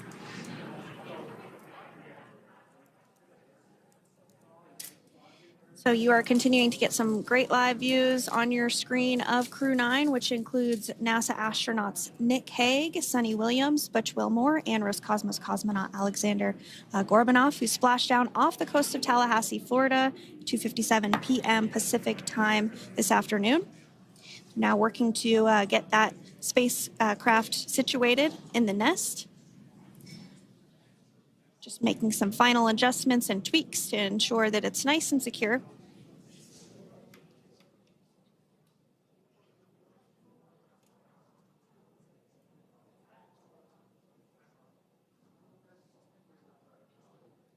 Once the spacecraft is seated and secured and oriented correctly in the nest, Dragon will be moved into the hangar located underneath that helipad that we saw earlier from the aerial views during recovery. All right, Freedom, looks like you are settled into the nest now. Team is working through hypergol sweeps. Copy all.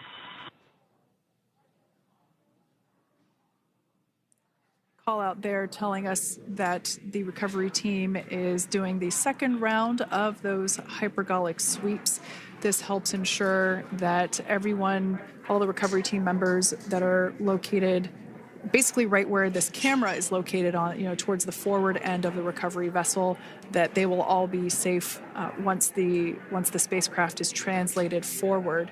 So we're just doing some additional steps to make sure that the hypergolic propellant that is utilized for maneuvering the Dragon capsule while on orbit, making sure that none of those vapors are still present on the exterior of the capsule. That's right. And there are a variety of individuals on board the boat that help with recovery operations. Not only do we have the recovery personnel that you see here, but we also have a doctor that will check out the crew members as standard procedure. As with any spacecraft that is returning from space, we always perform a medical check with the crew. So you will see the crew come out of the capsule and be placed on stretchers, just like with the Soyuz landing and with all of our Dragon splashdowns, that is the nominal procedure.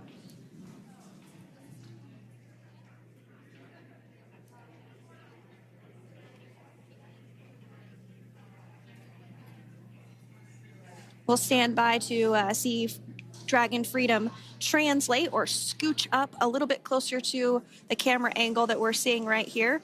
And then teams will step through procedures to get that side hatch opened. You see it right in the dead center of your screen there. It's kind of that rectangular shape. It has not been opened since Crew-9, which include Nick Hague and Aleksandr Gorbunov, launched back in September from the Kennedy Space Center in Florida. So that will be the very first time that hatch is opened. Once docked to the International Space Station, crew enter through the top hatch, which was where the nose cone is now closed. That's the hatch that they actually utilize to go ahead and get inside the International Space Station.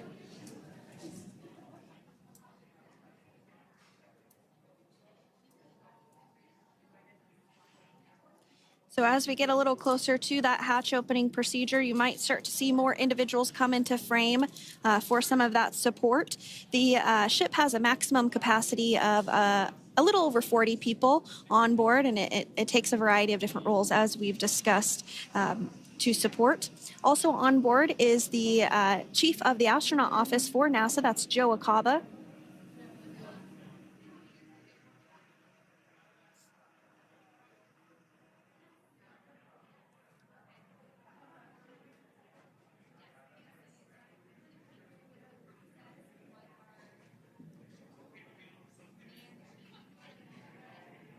Now, while we are standing by for translation of the Dragon spacecraft to the platform there, the recovery platform that we see in the foreground, it is important to note that Nick, Suni, Butch, and Aleksandr will be getting assistance from the recovery teams while exiting the spacecraft.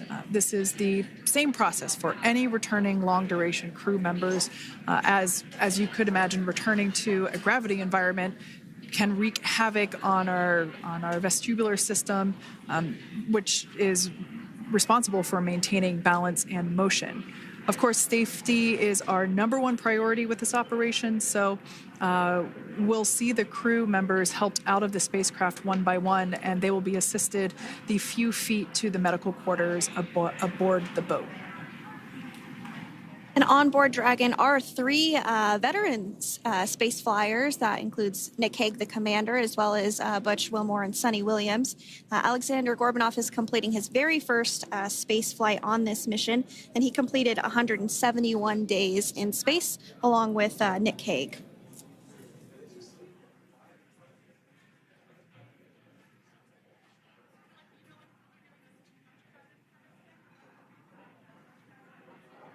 For those of you that have just recently joined us, well, I would encourage you to hit that rewind button and go back a few minutes. It was a beautiful splashdown of Dragon Freedom with the Crew-9 cohort on board. They had an on-time splashdown at 5:57 p.m. Eastern Time, 2:57 p.m. Pacific Time. We can see that the spacecraft... Freedom translation is in progress. Copy, and seal it. We can see that spacecraft was successfully recovered from the ocean surface and is now being washed with fresh water, as obviously they splashed down in salt water. So we're trying to rinse off as much of that salt water as possible. And we can see the spacecraft continuing to move closer and closer to that recovery deck. Freedom, the crew is working on side hatch opening now. Expect hatch open in about 2 minutes. Okay, copy that. And Kira, just wanted to say that to you guys, you and the team did an awesome job, both uphill and downhill. just really, really impressed. Thank you. Thanks, Nick. It's been an honor. This is a pretty exciting moment coming up. We are working to open the side hatch. One thing that may not be obvious from, just looking at the spacecraft here is that this side hatch that we're about to open, the last time it was open was when this spacecraft was at the launch pad. This side hatch is what is used for initial capsule ingress and final capsule egress, but all comings and goings from the spacecraft while it is on board the space station are from the forward hatch, which is located at the top of the spacecraft under that nose cone. So this is a pretty exciting moment because it will be the crew's first breath of fresh air since boarding their ships at the start of their journeys last year. And the very first person that will have the opportunity to say hello to the crew once that hatch is open is a SpaceX medical recovery personnel representative. Then we'll see procedures take place to remove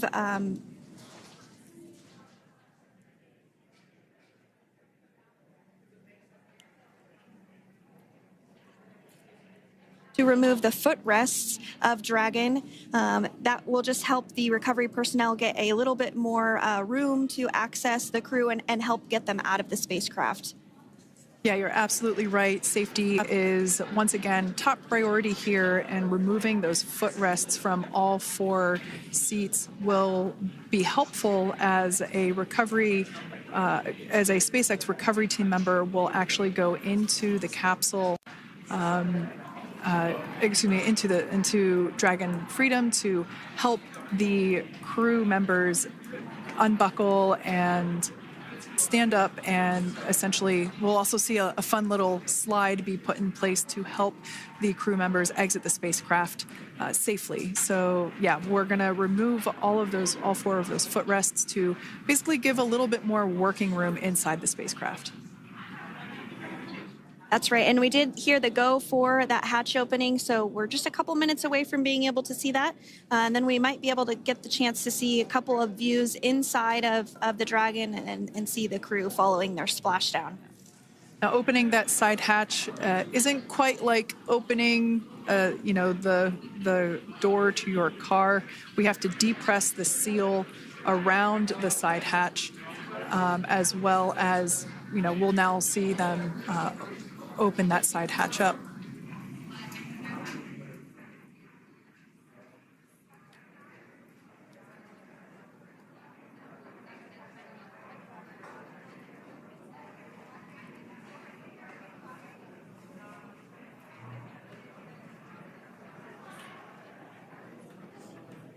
And there you have it. The side hatch is open for the first time since September.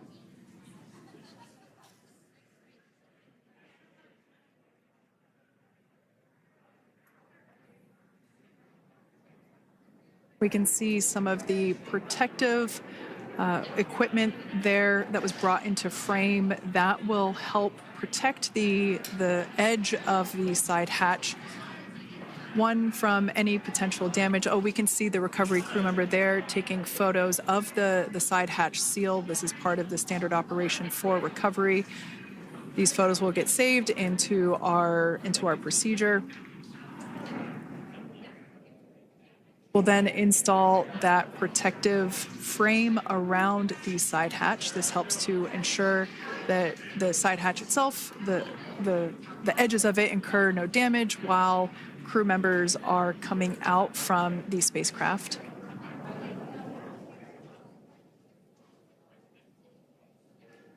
If you missed it, there was also a recovery team member that went inside. So there are now 5 people on board the Dragon spacecraft.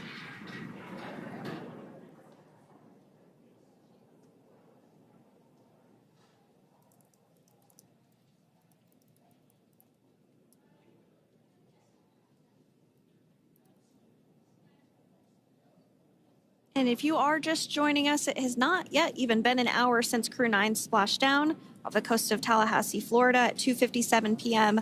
Pacific time. The crew is now on board the recovery vessel Megan, and the hatch is open.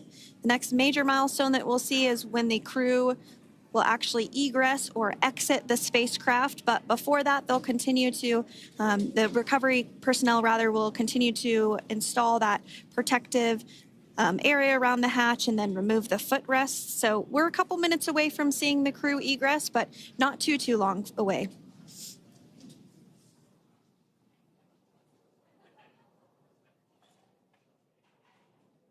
We'll probably see those footrests being handed out here in the near future, as I mentioned before.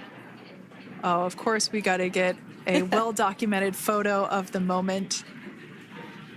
Although we can't see it from here, I'm pretty sure there are 4 smiles on board right now.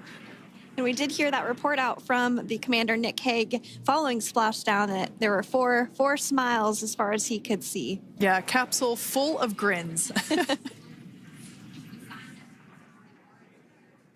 Now, generally speaking, and there we do see Crew-9, some happy waves, smiles all around back on Earth.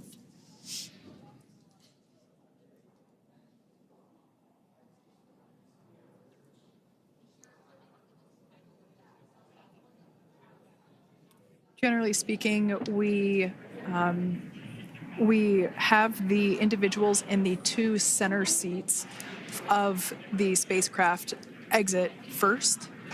You might hear us refer to this as the exit process as egress. It's just another term for exiting the spacecraft.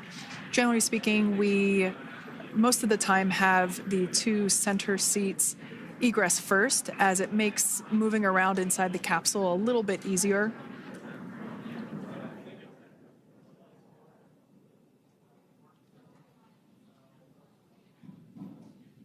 We can see the tablets that were previously located on the upper leg of the crew members. We can see those being handed out to the recovery team. Those were taken off prior to the entry phase, to spacecraft reentry. Those had to be stored and secured prior to dynamic operations.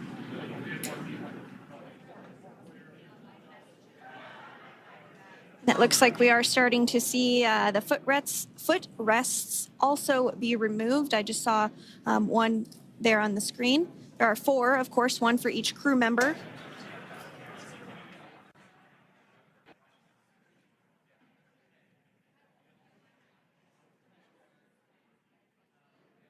Those footrests are made out of carbon fiber and are actually sized appropriately for each crew member, as everybody has different measurements and different leg lengths. Same goes for the armrests and the bucket length of each seat. We size those appropriately for the crew members and to ensure their comfort and safety. I believe we just saw the little ramp that is used to help slide the crew members out from inside the spacecraft. And once the crew does exit Dragon Freedom, they will be placed on to a stretcher to go to a medical bay for medical checkouts. This is standard procedure for all Dragon spacecraft flights that Splashdown crewed, as well as for our Soyuz spacecraft that land in Kazakhstan.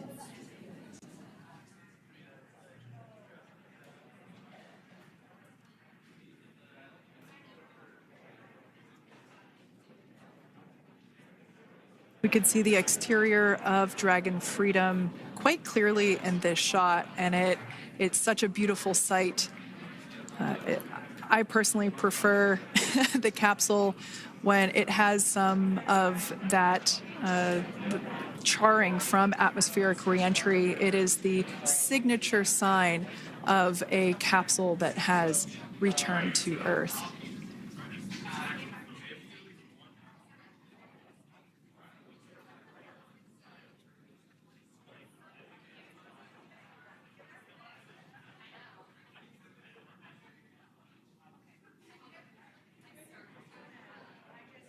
Continuing to stand by for our first crew member to egress or exit Crew Dragon Freedom following their splashdown at 2:57 p.m. Pacific time.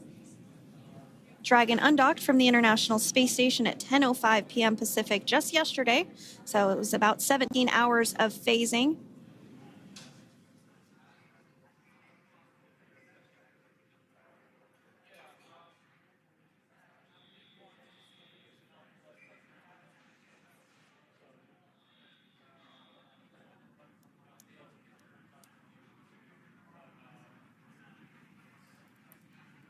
And while on board the International Space Station, Crew-9 contributed to 900 hours of science, over 150 research experiments and investigations, making great use of the microgravity lab of the International Space Station, which celebrates 25 years of continuous human presence this November.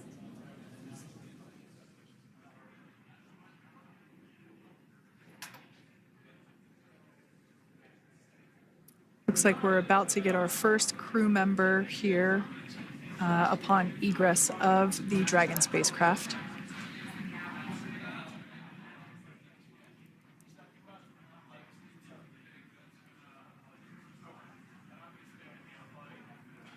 So we are standing by for that egress.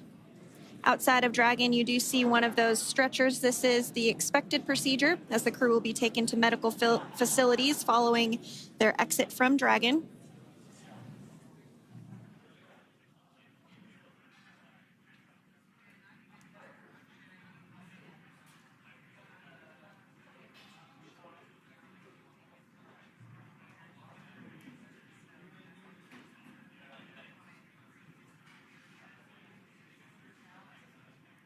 We can see folks on board clapping as our first crew member. And that is NASA astronaut Nick Hague, commander of Crew-9, now out of Crew Dragon Freedom. Some smiles, thumbs up, and a wave. Can't get any better than that. Yeah, that is one happy camper, that's for sure. As we said before, it is standard procedure for all of our long-duration crew members to receive assistance upon egressing from the spacecraft. We basically help them move off of the recovery deck and into the private medical quarters for their initial consultation with the SpaceX flight surgeon. So we'll see that take place for all 4 of our crew members today.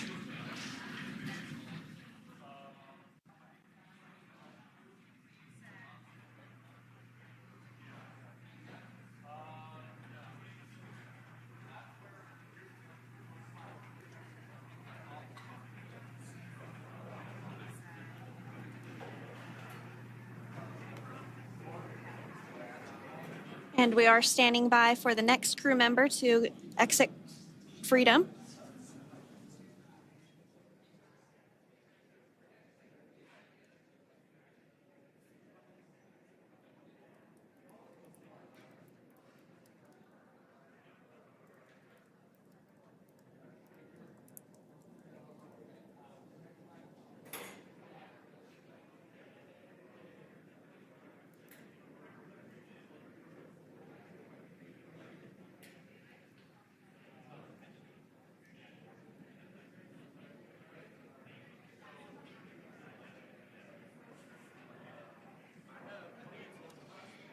Next up out of the capsule, we expect Roscosmos cosmonaut Aleksandr Gorbunov. His first space flight. Spent 171 days in space alongside NASA astronaut Nick Hague. Looks like we're getting some cheers and clapping on board as Aleksandr is slid down the little ramp and placed into the mobility aid.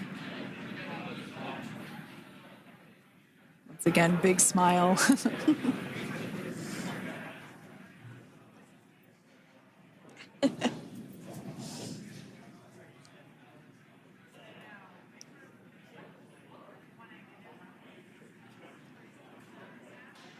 Now, the 2 crew members remaining in Dragon are NASA astronauts Suni Williams and Butch Wilmore. They completed 286 days in space. One of the remaining footrests being removed from the Dragon spacecraft.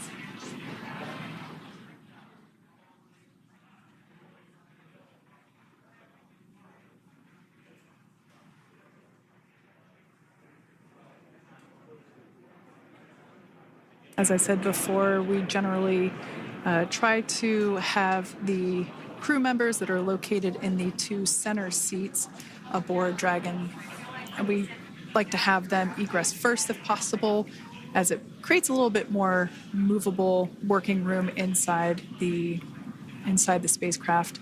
There is a recovery crew member inside that is helping all of our Crew-9 crew egress or exit from the spacecraft.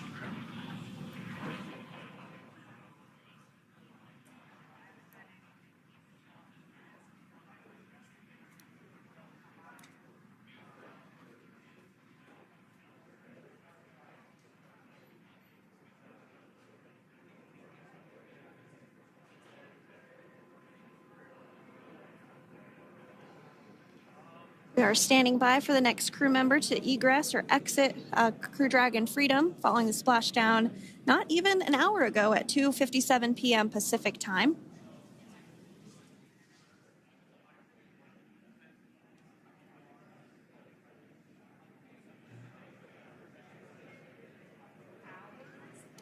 Really have the recovery operations down pretty quick at this point.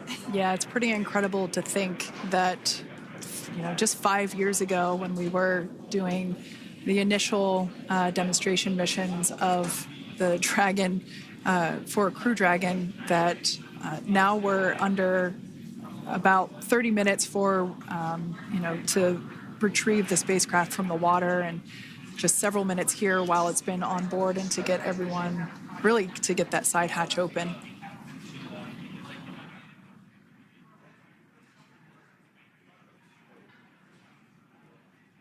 For those of you that have just recently joined, the Dragon had an on-time splashdown. Looks like we're getting our next crew member here. That is none other than Suni Williams. Big smile, big waves. She, like her other crew members, now will be assisted onto the mobility aid.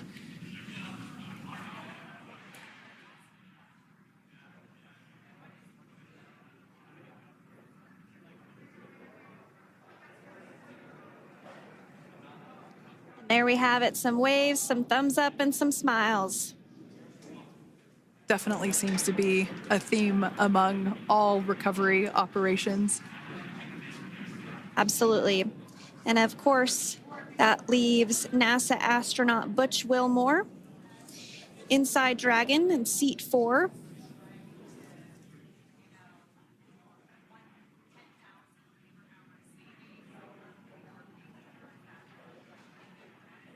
We're getting some views of him now as he egresses or exits the spacecraft.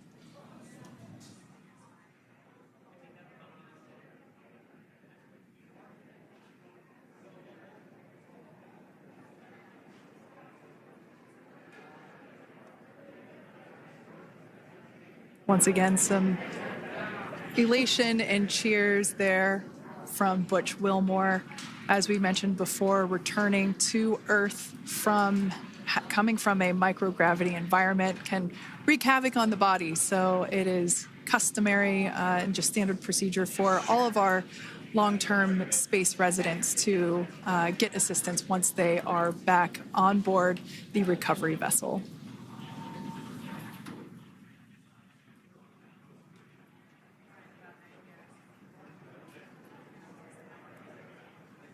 Well, now that Nick, Butch, Suni, and Aleksandr are safely back home on Earth and getting checked out by the NASA medical team, we're going to wrap up our live coverage of their return.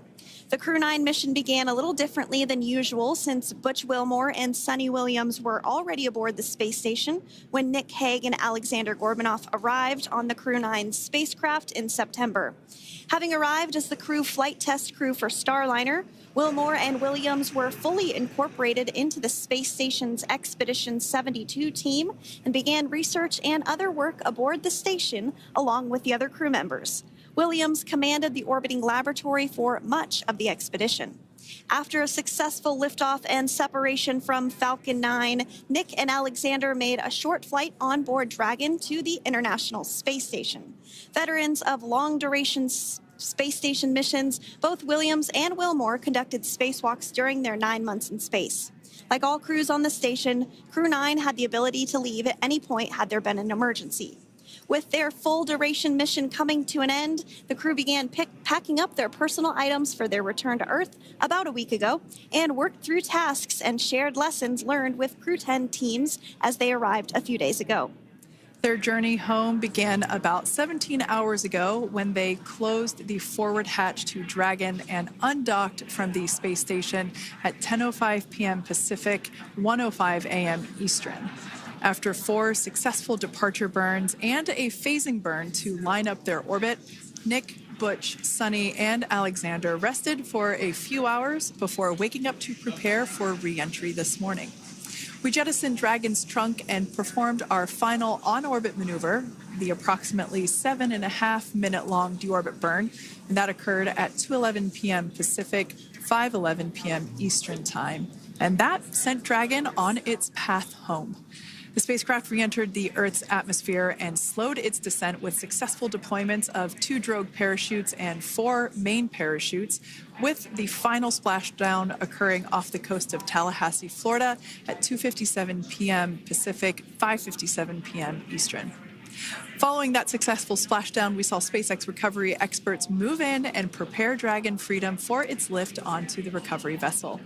And just a little less than an hour following splashdown, we saw Nick, Suni, Butch, and Aleksandr make their way out of Dragon and into the recovery ship's medical facilities, safe and sound.